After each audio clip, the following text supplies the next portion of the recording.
حضرت خلیفہ ہارون الرشید نے ایک بار اپنی بیگم سے کسی معاملے پر غصے میں آ کر یہ کہہ دیا کہ اگر آج کا سورج غروب ہونے سے پہلے تو میری سلطنت سے باہر نہ نکلی تو تجھے 3 طلاق۔ غصے میں بات کہہ دی، غصہ ٹھنڈا ہوا تو خود بھی پریشان، عالیہ بھی پریشان، کیونکہ یہ وقت وہ تھا کہ جب بادشاہ بھی سمجھتا تھا کہ 3 طلاق دے تو 3 ہی ہوتی ہے۔ بادشاہ بھی سمجھتا تھا 3 طلاق دے تو 3 ہی ہوتی ہے۔ ایک وقت وہ تھا کہ چور بھی سمجھتے تھے 3 طلاق دو تو 3 ہوتی ہے۔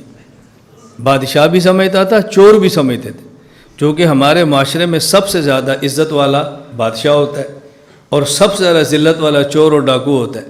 معزز ترین بھی سمجھتے تھے کہ 3 طلاق دو تو 3 ہوتی ہے، اور گندے سے گندہ بھی سمجھتا تھا کہ 3 طلاق دو تو 3 ہوتی ہے۔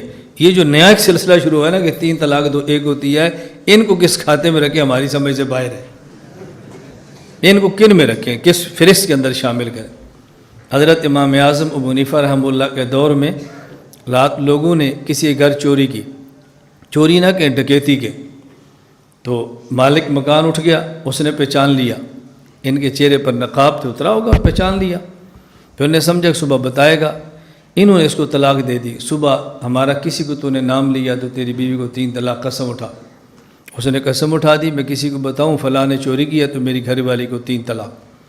یہ حضرت امام اعظم ابو حنیفہ رحمہ اللہ کے پاس صبح مالک مکان گیا کہ رات کچھ لوگوں نے چوری کی ہے اور میں چوروں کو پہچانتا ہوں، تو آپ میرے ساتھ کیا تعاون کر سکتے ہیں؟ فرمایا بتاؤ کون ہے، ہم پکڑوا دیتے ہیں۔ انہوں نے کہا جی میں بتا تو سکتا نہیں چونکہ میں 3 طلاق کی قسم اٹھا چکا ہوں۔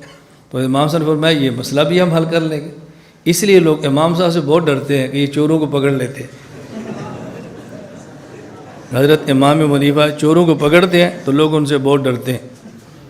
حضرت امام اعظم ابو حنیفہ رحمۃ اللہ علیہ آج کی زبان میں جو اس دور کا SHO تھا اس کو بلایا کہ اب یہ مسئلہ ہے، تو ترتیب یہ اختیار کی کہ محلے کے جو نوجوان لڑکے ہیں ان کو ایک جگہ پہ جمع کر لیں اور مالک مکان کو جگہ پہ دروازے پر کھڑا کر دیں، ایک بندہ آئے گا پوچھیں کہ چوری اس نے کی ہے؟ تو نے کہنا نہیں، چوری اس نے کی ہے نہیں۔ جب اصل چور ہے تو نے خاموش ہو جانا ہے، تو نے بولنا نہیں ہے۔ ایسے ہی ہوا، کچھ لوگ گزرتے گئے، وہ انکار کرتا رہا، اصل چور ہے تو خاموش ہو گیا، پر میں اس کو پکڑ لوں۔ اب دیکھو ایک وقت وہ تھا کہ چور بھی سمجھتے تھے کہ 3 طلاق دو تو 3 ہوتی ہے، بادشاہ بھی سمجھتے تھے 3 طلاق دو تو 3 ہوتی ہے۔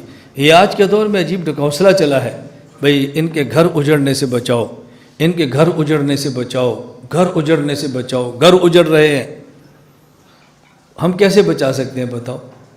ایک بندہ خود اپنی بیوی کو الگ کر دے، ہم کیسے بچائیں؟ اب ہم زنا کو نکاح کا نام دے کر تو گھروں کو نہیں بچا سکتے نا، ہمارے اختیار میں تو نہیں ہے۔ یہ ذہن میں رکھنا میں باتیں کیوں عرض کر رہا ہوں۔ بادشاہ نے کہہ دیا، اب دونوں پریشان ہو گئے۔ حضرت قاضی امام ابو یوسف رحمہ اللہ کے ہاں بادشاہ کی بیگم نے پیغام بھیجا کہ یہ مسئلہ ہے، کوئی حل تجویز فرمائے۔ فرمایا مسئلہ اہم ہے، بیٹی خود آؤ۔ بے شک بادشاہ کی بیوی تھی لیکن آنا تھا، اس کی مجبوری تھی۔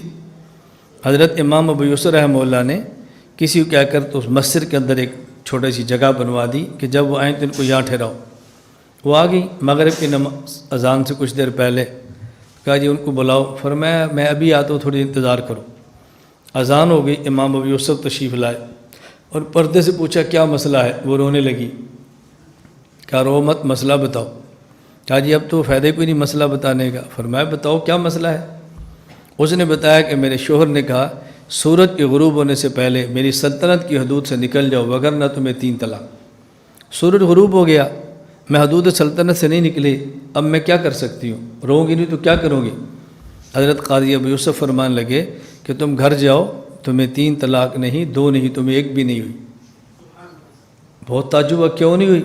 فرمایا تمہارے شوہر نے کہا تھا کہ سورج کے غروب ہونے سے پہلے ہماری سلطنت کی حدود سے نکل جاؤ۔